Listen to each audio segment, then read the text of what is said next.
शरीर की सिद्धि करें, चाहे स्वास्थ्य की सिद्धि करें, चाहे आरोग्य की सिद्धि करें, चाहे व्यापार की सिद्धि करें, चाहे शिक्षा की सिद्धि करें, चाहे विद्या की शिक्षा सिद्धि करें, चाहे धन की सिद्धि करें, चाहे राजनीति की सिद्धि करें, जो भी आप चाहे जितनी सारी सिद्धियाँ आप लीजिए, लेकिन उसके पीछे समर्पण भूत होना चाहिए। अगर आपका समर्पण नहीं है तो आप स्वास्थ्य की सिद्धि नहीं कर सकते, आप विद्या की सिद्धि नहीं कर सकते, यानी सफलता प्राप्त ही नहीं हो सकती है अगर समर्पण ठीक नहीं है।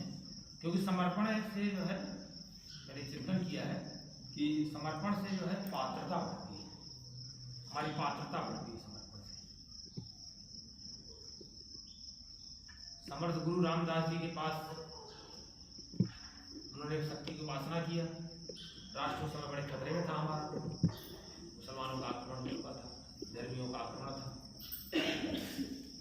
अब क्या था कि समर्थ गुरु रामदास जी के पास भवानी की दी हुई कटार थी, मालूम है, भवानी की दी हुई कटार थी। उस कटार को भवानी ने कह दिया था कि पात्र व्यक्ति को देना तुम। उन्होंने कहा था कि समर्थ गुरु रामदास जी से कि आप जो है, मैं कटार तो दे रही हूँ, आप तो ब्राह्मण हो, आप तो हथियार चलाओगे नहीं, लेकिन सब बोले कि आप जो है पात्र व्यक्ति को देना। ढूंढते ढूंढते ढूंढते ढूंढ रहे थे कोई पात्र मिल जाए। कौन मिले? छत्रपति शिवाजी। कौन मिले?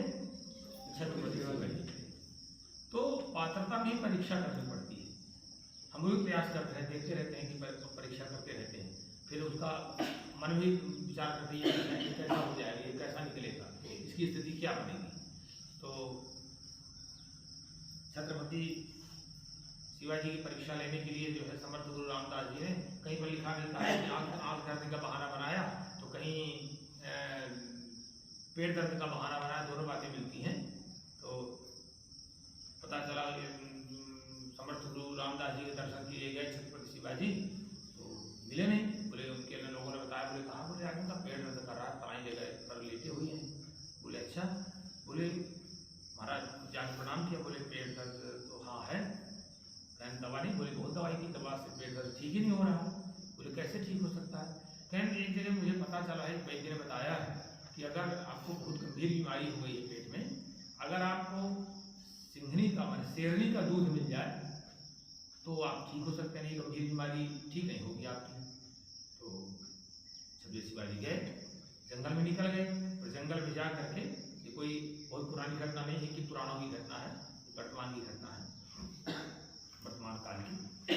निकल गए, वहाँ पर एक शेरनी जो मिली, गुफा में ब्याई हुई थी।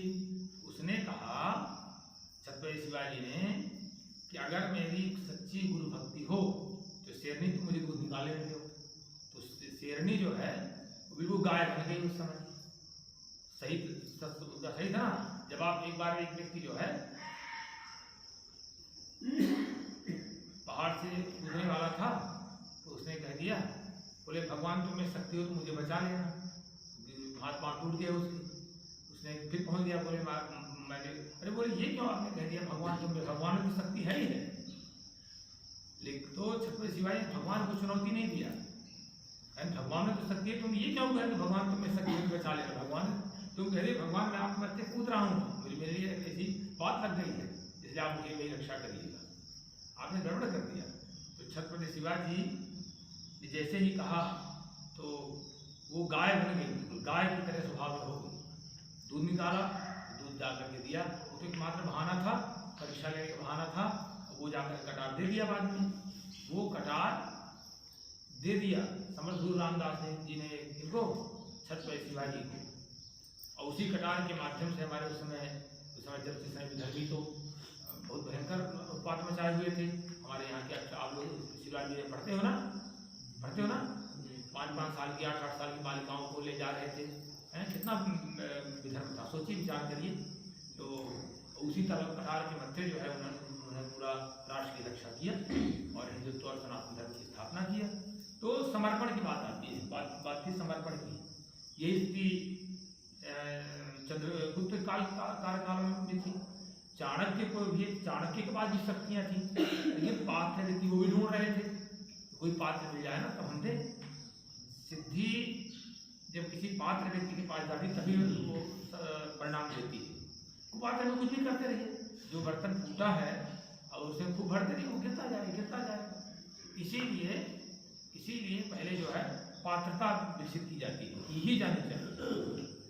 अगर जिसमें पात्रता नहीं विकसित हो पाती है, विकसित नहीं की हो पाती है, तो उसको मत दीजिए, मत उसको आगे बढ़ाइए। देखते रहिए ये पात्र बन रहा है, तो उसको आगे बढ़ाते हुए तो हमें सभी को पात्रता विकसित करनी चाहिए, और पात्रता के लिए समर्पण, और समर्पण के लिए चाहिए श्रद्धा और विश्वास।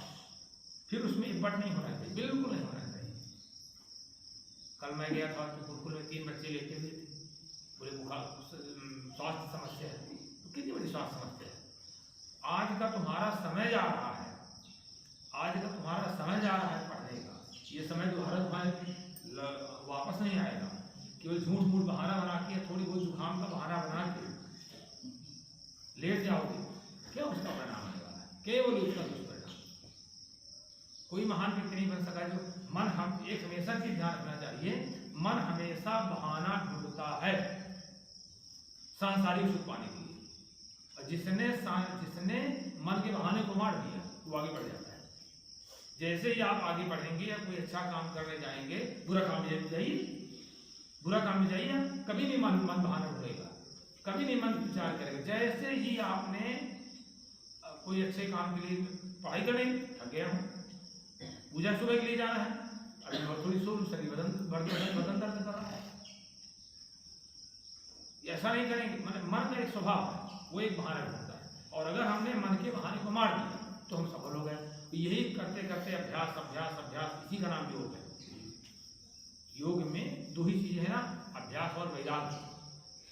भगवान पतंजलि ने योग में 2 ही चीज बताई है, अभ्यास और वैराग्य। इसी का नाम योग है, अभ्यास। जैसे हम अभ्यास करते मन को हमने शांत कर दिया, मन की उछल को शांत कर दिया, बस हो गया, हम जीत गए। फिर तो हम जैसे घुमाएंगे वैसे घूमेगा मन को, जो हम चाहेंगे वैसे करेगा। फिर वो हम उसके बस में नहीं होगी, वो हमारे बस में रहता है। हम जैसा चाहेंगे वैसा करेगा। कल हमें मान लीजिए राउंड करना था, तो हम वहाँ से हमें कल तीनों काम करने थे, तो कोई बहाना नहीं चलेगा मन। हम सांसद जी के यहाँ भूल आए, उनके यहाँ सद्भाव कथा थी, हमारे यहाँ पे आते हमेशा वहाँ भी हुआ है, मुझे राउंड भी करना था, हमने 2 घंटे का राउंड भी कर लिया, आज भी कर लेंगे एक कल का। कोई बात, जा करके स्नान भी किया, फिर संध्योपासन भी किया, फिर जप भी किया, ऐसा नहीं है, सब किया। तो मन को बहाने, मन को हम नहीं लगने देते, हम मन को लगने नहीं देते। और जिसके ऊपर मन लगा वो परमानेंट रोगी हुआ, चाहे मन का रोगी हो जाए, चाहे शरीर का रोगी हो जाए। मन का रोगी हो जाएंगे तो गए काम से, और शरीर का रोगी हो गए तो गए काम से, फिर हमारा भविष्य अंधकार है। इसलिए मन तो जहाँ जाए उसको रोकिए पहले। उसको आप रोक सकते हैं केवल विवेक के माध्यम से, और विवेक जागृत होता है, मैंने चौपाई पर बैनर बनाई दी है, विवेक जागृत होता है भगवान के वजह से।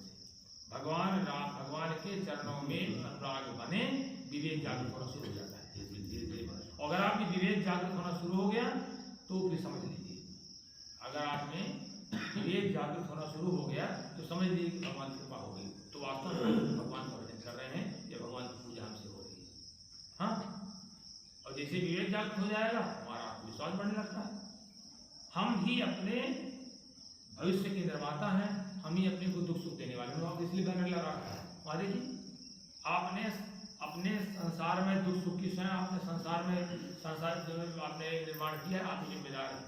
इस संसार में सुखमय और दुखमय संसार की रचना आपने की है, आप ही मिटा सकते, दूसरा कोई नहीं मिटा सकता है, किसी में सामर्थ्य नहीं।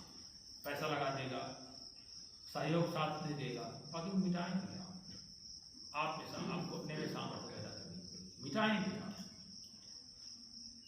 पैसा कोई लगा देगा, साथ दे देगा। कोई चलिए हम बीमार पड़ गए, कोई नहीं, कुछ लोग साथी बन जाएंगे, कुछ लोग पैसा लगा देंगे, कुछ लोग बैठ जाएंगे, आपके झेलना आपको पड़ेगा, भोगेगा कोई नहीं।